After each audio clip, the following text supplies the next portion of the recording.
السلام علیکم۔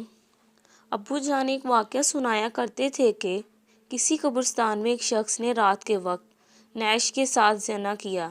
بادشاہ وقت ایک نیک صفت شخص تھا۔ اس کے خواب میں ایک سفید پوش آدمی آیا اور اسے کہا کہ فلاں مقام پر فلاں شخص اس گناہ کا مرتکب ہوا ہے، اور اسے حکم دیا کہ اس زانی کو فوراً بادشاہی دربار میں لا کر اسے مشیر خاص کے عہدے پر مقرر کیا جائے۔ بادشاہ نے وجہ جاننی چاہی تو فوراً خواب ٹوٹ گیا۔ وہ سوچ میں پڑ گیا۔ برا حال۔ سپاہی روانہ ہوئے اور جائے وقوع پر پہنچے۔ وہ شخص وہیں موجود تھا۔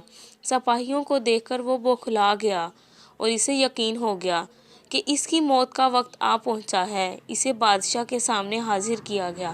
بادشاہ نے اسے اس کا گناہ سنایا اور کہا، آج سے تم میرے مشیر خاص ہو۔ دوسری رات بادشاہ کو پھر خواب آیا تو بادشاہ نے فوراً اس سفید پوش سے اس کی وجہ پوچھی کہ ایک زانی کے ساتھ ایسا کیوں کرنے کا کہا آپ نے؟ سفید پوش نے کہا، اللہ کو اس کا گناہ سخت ناپسند ہے۔ چونکہ اس کی موت کا وقت نہیں آیا تھا، اس لیے تم سے کہا گیا کہ اسے مشیر بنا لو تاکہ وہ عیش میں پڑ جائے اور کبھی اپنے گناہ پر نادم ہو کر معافی نہ مانگ سکے، کیونکہ اس کی سزا آخرت میں طے کر دی گئی ہے۔ مرتے دم تک وہ عیش میں غرق رہے گا اور بلکہ خوش بھی ہوگا کہ جس گناہ پر اسے سزا دی جانی چاہیے تھی، اس گناہ پر اسے اعلیٰ عہدہ مل گیا۔ سو اسے گمراہی میں رکھنا مقصد تھا۔ ابو اٹھے، میرے سر پہ ہاتھ رکھا اور کہا، بیٹا، جب گناہوں پر آسانی ملنے لگے تو سمجھ لینا آخرت خراب ہو گئی اور توبہ کے دروازے بند کر دیے گئے تم پر۔ میں سن کر حیران رہ گئی۔ اپنے گریباں میں اور آس پاس نگاہ دوڑائی۔ کیا آج ایسا نہیں ہے؟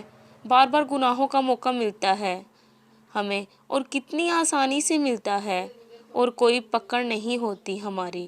ہم خوش ہیں، عیش میں ہیں۔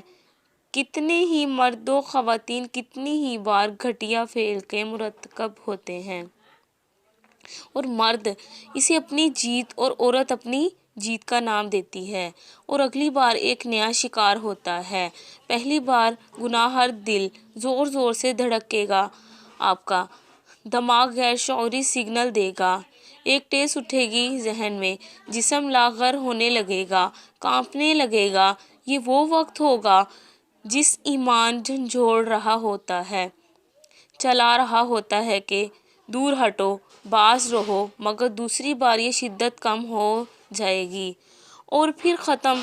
پھر انسان مست رہتا ہے اور خوش بھی، مگر افسوس کہ اوپر والا اس سے اپنا تعلق قطع کر لیتا ہے۔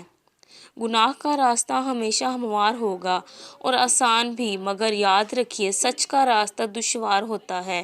اس میں بے شمار تکلیفیں ہوں گی، آزمائشیں، مصیبتیں سب ہوں گی، مگر گناہ کا راستہ ہمیشہ ہموار ہوگا۔